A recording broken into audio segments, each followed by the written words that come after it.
Hello again, this is Earl Silverman, Editor-in-Chief of the Journal of Rheumatology. Welcome you all back as I highlight a paper of particular interest to our readership by interviewing the authors of an article from the March 2023 edition of the Journal of Rheumatology. Article I picked for more in-depth exposure is entitled B-Cell Reconstitution is Associated with COVID-19 Booster Vaccine Responsiveness in patients previously seronegative treated with Rituximab.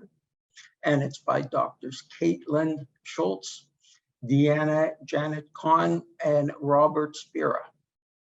And today I have the pleasure of speaking to Doctors Schultz and Spiera, two of the authors who will now discuss the response to COVID-19 booster following Rituximab treatment. I want to thank you for taking the time, both of you, to speak to both me and the listeners. So let's begin. That's okay. Thank you for having us. Okay, so the first question is really, what was the rationale for the study? Yeah, so I can answer that. We came up with this idea following two previous studies that we previously conducted. And in the first, we looked at response to COVID-19 vaccination in a variety of anti-rheumatic medications, including Rituxan. And we found that there was association between B-cell depleting therapies and not developing anti-spike protein antibodies. So then in the second paper, we decided to look at factors associated with vaccine responsiveness to the initial two-dose COVID-19 vaccination series in Rituximab-treated autoimmune rheumatic disease patients. And in the study, we found that there was a correlation between CD19 percentage, time from last Rituxan, and likelihood of seroconversion. And we also discovered that there was a huge proportion of this patient population that was still not developing a humoral response to the vaccine. And so as a result of these findings, Dr. Spiera began checking CD19 percentage prior to the booster dose of the COVID-19 vaccine as standard of practice.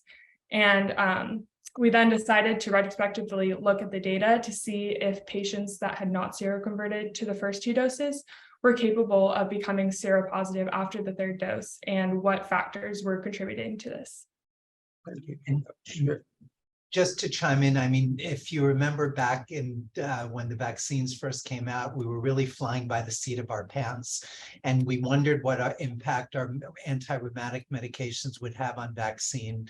And so there was really no data about that at all. So our very first look was just, were patients seroconverting? And we didn't know whether seroconversion meant protection, but at least it was something. It meant that there was maybe something there.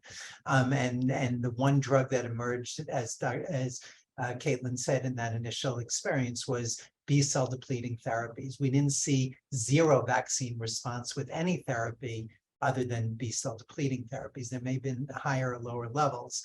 And then in that follow-up study, which really, as Kaitlin elaborated on, showed that B-cell depletion seemed to be associated with not developing a vaccine response. We still had this group of patients that had been treated with Rituximab had not responded, still were not seropositive for COVID spike antibodies, and boosters were available. And how are we going to approach these patients? So I started looking at B-cell reconstitution. I wasn't holding a vaccine in the absence of them having reconstituted their B cells because we were desperate to get our patients maximally treated. And there was no vaccine shortage here. And as Kaitlin said, we decided to retrospectively look at what impact that factor, as well as time and other factors, might have. Thank you. Yeah, it certainly is prescient. And as you were saying at the beginning, we didn't know anything. And certainly there's a big literature now, responsiveness, but I still think Rituximab is crucial. And we'll learn more about it now. And could you just then briefly review the methodology, specifically how many patients, what diseases did they have, and how many, well, I think you addressed this, but how many prior COVID-19 vaccination had they received? And what other medications were they on, and did it affect anything? Yeah, so we performed a retrospective chart review of the patients at Dr. Spiera's clinic, and we pulled all autoimmune rheumatic disease patients that had been previously treated with Rituxan, received 3 doses of an mRNA COVID-19 vaccine, and were seronegative following the first 2 doses of the vaccine. And so this ended up including 31 patients in total. And these patients had a variety of diagnoses, including rheumatoid arthritis, Sjogren's syndrome, systemic sclerosis, GPA, PMR, IgG4 disease, and NPA. But the majority of patients included in the study had GPA. And then in terms of other medications they were on leflunomide, azathioprine, methotrexate, CellCept, tocilizumab, and corticosteroids, with the most being on corticosteroids as a concomitant medication. But neither diagnosis or concomitant medications were statistically significant in mounting a vaccine response to the COVID-19 vaccines. Anything you'd like to add? No, I think that was it. And again, it's a small number of patients, a lot of other background therapies there. So we could certainly be missing a small signal from, a drug with less of an impact on vaccine responsiveness. There's some literature that's evolved about methotrexate and mycophenolate. But in terms of, we weren't able to see that, given our limited numbers, those features or other demographic features as having an effect. But we looked at that, diagnosis, age, or corticosteroid dose. Yeah, I know it was just really hard when it's a small study, but I think it's important to realize that most of these patients were on other medications. Yeah. And so now the punchline, what did you find? Yeah, so ultimately we found that patients were able to seroconvert to the 3rd dose, even if they did not mount a response after the first 2 doses of the COVID-19 vaccine, and that the presence of detectable B cells and time from last Rituxan were associated with a positive vaccine response. So as is already incorporated into the various guidelines for timing an additional dose of the vaccine, longer duration from last Rituxan exposure was associated with a greater likelihood of vaccine response. However, we found that 38% of patients less than 6 months since last Rituximab, and only 78% patients greater than 6 months since last Rituxan seroconverted following the booster dose. And all patients that were seropositive in these 2 cohorts were beginning to reconstitute their peripheral B cells. And in those that remained seronegative, all but 2 patients were B cell depleted. And we also saw that the positive predictive value of B cell reconstitution for COVID-19 serologic response was 90.9%, and the negative predictive value was 100%. Thank you. Anything to add? No, it was just really striking that, and interesting, ACR guidelines have not incorporated B cell reconstitution assessment of that into this. It hasn't incorporated time, but time really did not seem as strongly predictive as B cell reconstitution in terms of its positive or negative predictive value. And not just this study, but other studies have similarly suggested that B cell reconstitution seems important in predicting at least a serologic vaccine response. I'd also add that I think there were concerns that time is easy. Like, people can look at time in their patients clinically and know when they had their last Rituximab. And I think there may have been concerns about access to measuring B cell reconstitution or clinician comfort with that. And other studies have even looked at thresholds of B cell reconstitution. But here, just as a binary variable, like, being completely B cell depleted peripherally versus not completely B cell depleted peripherally, which is very easy and very interpretable and actually very accessible in commercial labs, worked well. And I think a lot of clinicians are doing that now. Yeah, I think it makes sense. It's very logical that the B cells, because as we all know, reconstitution following Rituximab varies from different people. The time per se may not be the variable because of that variation in reconstitution. Yeah. So what then are the implications for the use of rituximab in now this month, February, and next month, March of 2023, in COVID-19 vaccination? And unfortunately, it's still around, so the risk is still out there. Yeah, and it's been, I would say a couple of things about that. Number one, as time goes on and more treated patients, meaning rituximab treated patients, are followed serially, we're learning more and more about their trajectory clinically. Rituximab still seems to be associated with worse COVID outcomes than some of our other anti-rheumatic drugs.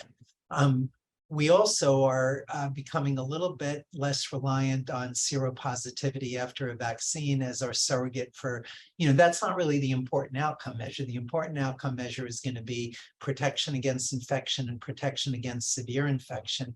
So we have, and others have in other studies, looked at cellular immunity and other immunity that is achieved even though serologic positivity doesn't occur in these patients. So I would say that we know that these patients still get something out of being vaccinated. I would say and it's gotten much more muddled in terms of interpreting serologic responses now in 2023 because of the presence of prophylactic monoclonal antibody strategies, like Evusheld, or treatment with monoclonal antibodies, which persist in our patients, and acquired natural immunity from infection. So let's say it's somebody who doesn't have a pre-existing a pre-existing rheumatic disease who now has it, but previously had COVID or was vaccinated. Antibody levels become a little bit less helpful and maybe a little bit less meaningful. But I will still say I am a little bit more cautious with my timing of rituximab use, particularly in our ANCA-associated vasculitis patients, which my practice is very enriched for, where the reason I was even interested in this up front was we have this one approach to approaching remission maintenance in ANCA-associated vasculitis, where we look for B-cell reconstitution in somebody in remission, along with whether they have a rising ANCA titer. We know that if you don't have B-cell reconstitution and you don't have a rising ANCA titer, your likelihood of flaring in the subsequent 3 months is low. That's an ANCA-associated vasculitis. So this was something I was already comfortable to using in what we call the tailored approach to remission maintenance.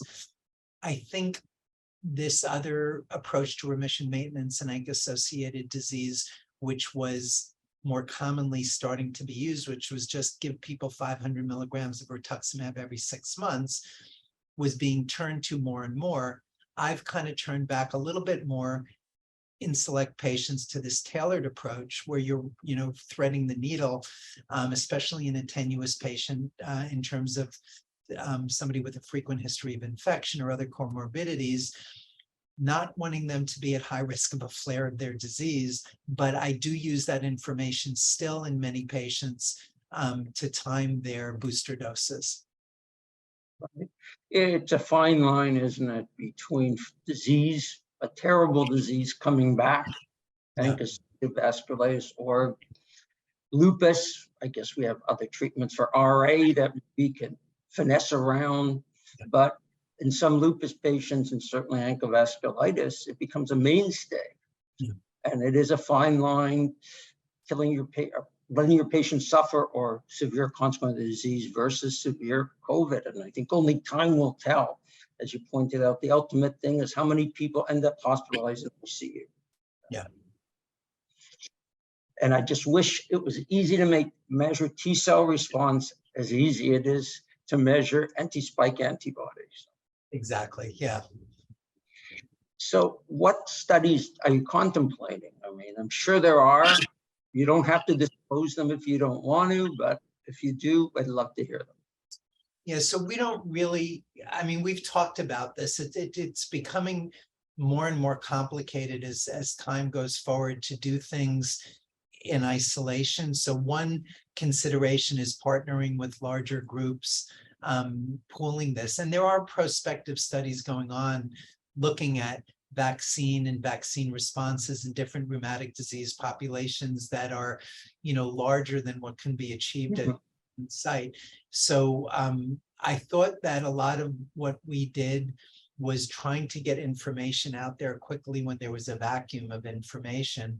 I think there's more organized experiences now that we're happy to partner with, looking at some of this prospectively with enough numbers to look at really the clinically most important outcomes, which is infection and development of severe disease, rather than these surrogates. But it's sort of been an interesting journey, a little bit like Back to the Future in terms of making observations in a clinical setting, which have really seemed to be holding up in terms of moving forward. One thought we did have, which is already insinuating itself into practice a little bit, is this whole recognition of rituximab and vaccine responses wasn't something we spent a lot of time thinking about in the pre-COVID vaccine era in terms of timing rituximab around our seasonal flu vaccines or coccal vaccines. So some things we've flirted about is looking at whether this holds up, looking at other vaccine administrations and whether it should be thought about, because we never really saw this as a clinical problem before. And there was sub-studies, at least in ANCA-associated vasculitis, looking at whether patients with rituximab were doing less well in terms of developing serologic response to the flu vaccines, but the comparator group was getting cyclophosphamide. That was in the RAVE study. Right.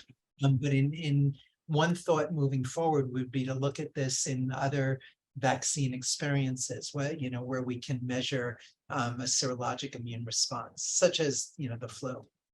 Yeah, excellent. As I said, we come from what we brought up with as a pediatrician.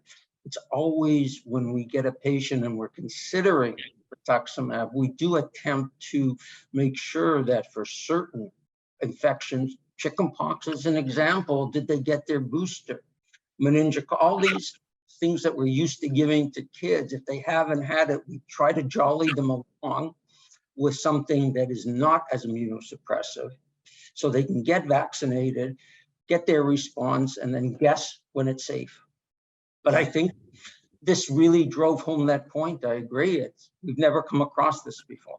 No, that's actually maybe one of the most interesting things to me, and interesting to hear that from a pediatrician's perspective, where you're much more focused and it's in a way much more critical vaccines we're giving. We didn't think a lot about it, and it may have been just that I didn't think about it, but I'm pretty confident that as a community, we were not thinking a lot about timing of rituximab vis-a-vis vaccines. And now maybe this will help us a little bit in terms of having our patients achieve the immunity we want them to have.